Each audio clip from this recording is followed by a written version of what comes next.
Good afternoon. This is Big Daddy Richard Reed talking to you from General Tres Cavite, and today we're going to talk about the school system. That's all you see now that's in the Americas, that Trump's wanting to go back to school and people don't. So let's talk about the Philippine school system. As of right now, they told us in I believe it was around March that there would not be any face-to-face school unless there is a vaccine. And here in the Philippines, there is not a vaccine. And I've done told my wife that even if the Philippines come up with a vaccine, we're not going to give it to our kids until we know that it's safe.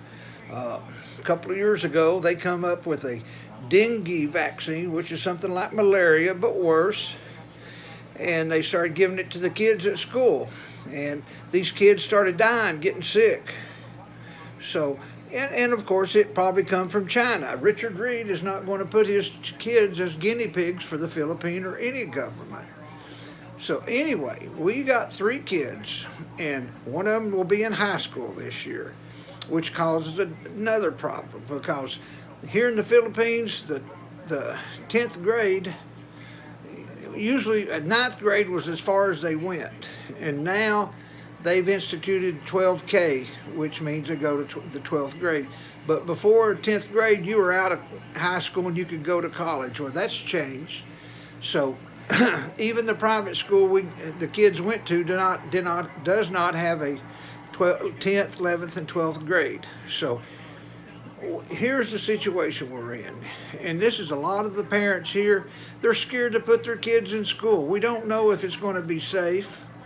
And the private school, told us in May or March, hey, the tuition is exactly the same. You're talking about $800 a year per child, uniforms, and stuff like that.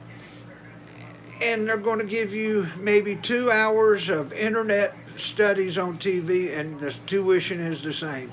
These children need face to face with their teachers. They need more than mom and dad, brothers and sisters. You know, our little one, she goes to school and she speaks to every teacher before she goes to class. She's so happy and she's so sad that she can't go to school and see her friends. But, you know, we have to protect them any way we can. So what we did, this is what we decided to do. Matt, the young man, he's like in the 7th grade this year. He has to go to the private school. If not, he loses a big bonus. I mean, we only have to pay like $200 a year for him because the government subsidizes the rest. But if he doesn't continue his studies at the private school, he loses that bonus. So we're going to put him in the private school, let him do his studies on the internet. The girls, which will be Divine, the young one in the 2nd grade, and Angel she's goes to high school, and we're putting them into public school. Public school is going to give out homework. We bring the homework home and we teach or help them as good as they can. They do their homework. We take it back to school, pick up another week's. We're going to see how it goes. You know, they've already missed. Here in the Philippines, it's not like America or other places. They go to school, they're out in March, go back in June. So they've already missed a couple of months already. And so, you know, they're behind in a way. You know, if it was me, I think I'd just forget about the school, let them have a good vacation this year, put them back in and let them go hard. But the little one, she's missing it. The big one, we need to keep her busy.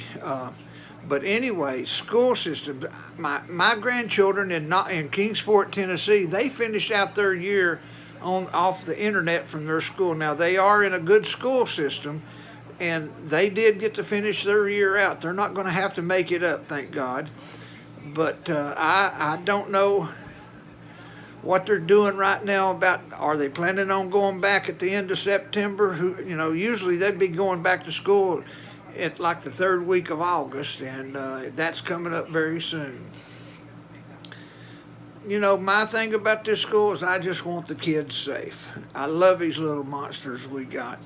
The little one, I love you, Daddy. That's the sweetest words I hear in a long time. I wasn't a good father to my son in Tennessee. I was good as I could be. I worked construction and I was on the road all the time. 33 years I was on the road. He got a good education out of it, that's for sure. It made him a man. He didn't have me to foul on, didn't have me to give him stuff, so he had to get it himself and work his way through. He's got a darn good job. He's a design engineer for Food City, which is all over the South, big food chain, and he's a good worker. Daddy taught Daddy. He took some of Daddy's characteristics. He doesn't miss work. He gets up. He goes, gives them a good day's work, and he gets along with people. I'll brag on myself. I work construction. Construction's very hard. A lot of times you might work 2 months and out of work 6 months.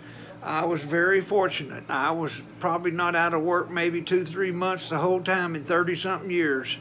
And what that was from is my work ethic. I came to work in Wyoming, Utah, you name it, I was there. I worked in 75 degree below zero weather in Wyoming. Never missed a day. I think I might have missed one day with the flu, but I got my butt kicked one night, and I went to work with 3 broken ribs. So, that was something I didn't do, was miss work, and that rubs off on my son, and that was the reason I never missed. I probably was working a lot more than a lot of people. But anyway, back to the school system. All I can say is we've done good with the schools. I hate to even think about sending the kids to face to a public school. Matt, that's where he started when we moved from Manila up here to Cavite. We put him in a private school over next to her mom's house, and come to find out, there was like 160 kids that run through that room in a day. That's 80 in the morning, 80 in the afternoon. There was no one-on-one with the kids. Unless you was a smart kid, you didn't get any interaction with the teacher. The kids had to clean up after themselves. They had to stay after school one day a week to clean the room. Buddy, it's nothing like you think in Tennessee or in America. These kids had to take care of the school themselves. They didn't have any cafeteria, so the kids always brought their lunch. And I guess they fix them a cup of soup a day. So, things here in the Philippines are a lot tougher for children, for people, for everybody. I love this place. It's a good place to come, better place to live. If you like the Filipino people, they'll like you right back. As long as you're good to them, they're good to you. I found out a long time ago that a good morning, how are you today, works a lot better than and I see a lot of people like that here. And, they just tell you right away, he's a butthole. And helping him, he won't get any help. And I try my best to be friendly to everyone.